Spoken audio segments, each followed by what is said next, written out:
নমস্কার, আমি আশমির। বিচার বিশ্লেষণের রাজনীতি সিরিজের আজকের বিষয় কার দখলে বাংলা। গত ভিডিওতে জলপাইগুড়ি জেলার সম্ভাব্য ফলাফল আপনাদের দেখিয়েছি। আজ কালিম্পং ও দার্জিলিং জেলার সম্ভাব্য ফলাফল আপনাদের সামনে রাখব। মমতা ব্যানার্জি বারবার পাহাড়ে গিয়ে পাহাড় হাসছে বললেও বা পাহাড়ি ভাইপো বউ আনলেও পাহাড় কিন্তু বরাবর তৃণমূল কংগ্রেসের থেকে মুখ ফিরিয়ে রেখেছে। বরাবর বিজেপিকেই আপন করে নিয়েছে পাহাড়। দেখা যাক এবার পাহাড়ের সমীকরণ কি বলছে। কালিম্পং জেলায় কোনো লোকসভা নেই। একমাত্র বিধানসভা আসন কালিম্পং দার্জিলিং লোকসভার অন্তর্গত এবং এটি অসংরক্ষিত। কালিম্পং বিধানসভায় 19-এর লোকসভা নির্বাচনে লিড নেয় বিজেপি, তবে 21 সালে এখানে জয় পায় তৃণমূল কংগ্রেস সমর্থিত গোর্খা জনমুক্তি মোর্চা তামাং গোষ্ঠীর প্রার্থী। 24-এ আবার লিড নেয় বিজেপি। আমাদের সমীক্ষায় ইঙ্গিত 26-এ পদ্ম ফুটতে পারে কালিম্পংয়ে। দার্জিলিং জেলার মোট আসন সংখ্যা 5, যার মধ্যে মাটিগড়া নকশালবাড়ি তপশিলি জাতি ও ফাঁসি দেওয়া তপশিলি উপজাতিদের জন্য সংরক্ষিত। বাকি 3টি আসন অসংরক্ষিত। শুরু করছি দার্জিলিং বিধানসভা কেন্দ্র থেকে। 19-এ লিড নেওয়ার পর 21-এ জয় পায় বিজেপি, 24-এও লিড নেয় তারা। এবার 26-এর হাই ভোল্টেজ নির্বাচনে আনডাউটেডলি বিজেপি জয়ী হতে চলেছে। পরের আসন কার্শিয়াং।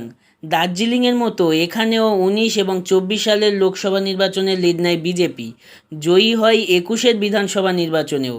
এবারও প্রশ্নাতীতভাবে কার্শিয়াংয়ে পদ্মই ফুটতে চলেছে।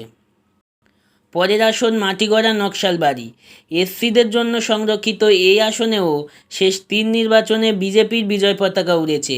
19 এবং 24-এ লিড এবং 21-এ জয় পাওয়ার পর এবার 26-এও এই আসনে জয়ী হতে পারে বিজেপি।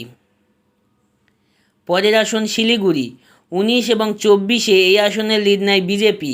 21 সালে এই আসনে জয়ী হন বর্তমান পশ্চিমবঙ্গ বিধানসভার মুখ্য সচেতক ও উত্তরবঙ্গ বিজেপির অন্যতম নেতা শঙ্কর ঘোষ।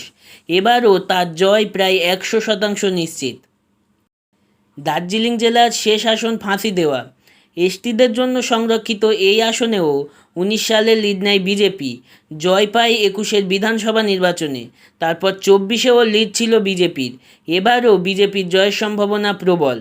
সব মিলিয়ে কালিম্পং ও দার্জিলিংয়ের মোট 6টা আসনের মধ্যে 19 সালে 6টিতেই লিড নেয় বিজেপি, 21 সালে 5টিতে জয় পায় বিজেপি, মাত্র 1টি আসনে জয় পায় তৃণমূল কংগ্রেস সমর্থিত গোর্খা জনমুক্তি মোর্চার তামাং প্রার্থী।